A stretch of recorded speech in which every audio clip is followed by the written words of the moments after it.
A lot of new stuff concerning the heat. What are you doing right now with this thing, and what is it?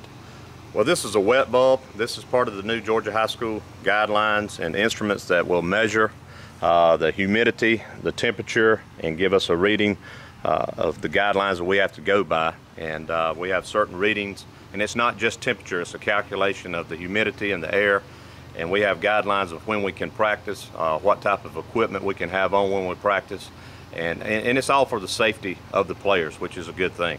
What reading are you getting right now? Right now we're getting a reading of 79.2, and it's climbing. We just turned it on. And then you can go through and you can get a air temperature, which is 84.8. Then you've got the actual globe temperature, and it tells you that. And then there's your humidity percentage.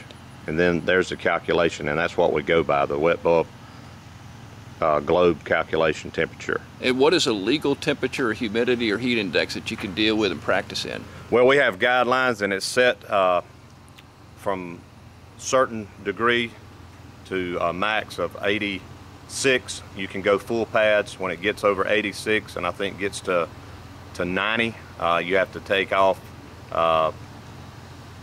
the pants with the pads in them and put shorts on, and you have certain restrictions of how many water breaks you get during an hour practice or 2 hour practice, and it's just a lot of restrictions you have to go by. So we're going to have to post those up, make sure we know them. Our certified athletic trainer Mary Bennett's going to be in charge of it, but we have to continuously, like in the morning time, it's going to get hotter, so we need to take more frequent readings. In the evening, when it's going to start cooling off, you don't have to take as many readings from the wet bulb. But actually, we've been testing it throughout the middle of the day, and you get pretty good readings during the middle of the day because it's a drier time and the water's not in the air. So it's basically what the good Lord gives us that day is where we're going to practice. So we're going to have to just take it one day at a time. What is this thing right here? This is called the cooling zone. The Georgia High School Association states that you have to have an area where you can take the players out of direct sunlight when they are in their rest periods, and they have to be hydrating during their rest periods. So we had to come out, and the board was fortunate enough to be able to get us a cooling zone to put our players under. And through a study set by the University of Georgia a few years ago, they had two players, both in Mississippi, that went down at the same time. One survived, the other one did not, and after they come back and look, they said the big issue of the one that died was because he was still sitting out in direct sunlight when they were still administering first aid to him, and the other guy was brought in out of direct sunlight. And so now each place has to have a spot where you can pull them out of the direct sunlight, and they call that a cooling zone. How do you think this will change practice for the Bulldogs? Well, number one, I think it's going to be better for us because we're going to have to be more organized. We're going to have to really get things done in our set times.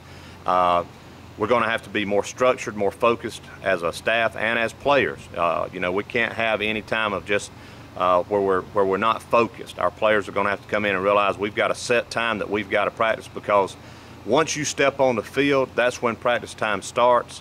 And if you go back off, you can't shut that time down. So once you say, I'm going to go out and practice, that's your allotted time for that day. You might only get 45 minutes in because the temperature went up so high you had to go inside. And that's your time. You can go inside and finish the practice, but you can't have an extended amount of time. You cannot do 2-a-days consecutively anymore. If you do a 2-a-day practice, it can only be 5 hours of practice time, but you have to split that up and have a 3-hour break between. So like if you went 2.5 hours in the morning, you'd have to have a minimum of 3 hours break, and then you could go back out and go for 2.5 hours. And then the next day you could only practice one time for 3 hours. So, there's a lot of guidelines. It's basically like colleges right now. You have a certain amount of times you can be on the field, certain amount of times you can be in practicing. Also, the weight room is counted as a practice. So during this time of making practice schedules out, you have to kind of vary things and look when you're going to lift weights, because we don't want to just completely quit lifting weights. But at the same time, you want to be able to get a practice in because football season's coming up, and August 17th we're having a scrimmage, and the scrimmage will be controlled by the heat regulations, but not real games. When we start doing the real games, we throw all this out of the window, and their reasoning for that is you only have 11 players going at one time. You have more eyes on those. You have a lot more breaks between the plays. You know, you're not just doing agility drills or certain periods where you're doing fundamentals like at practice and you got everybody going. But it's a study that's been going on at University of Georgia, and I'm proud we are doing that, taking care of, because we don't want to lose anybody over the game of football.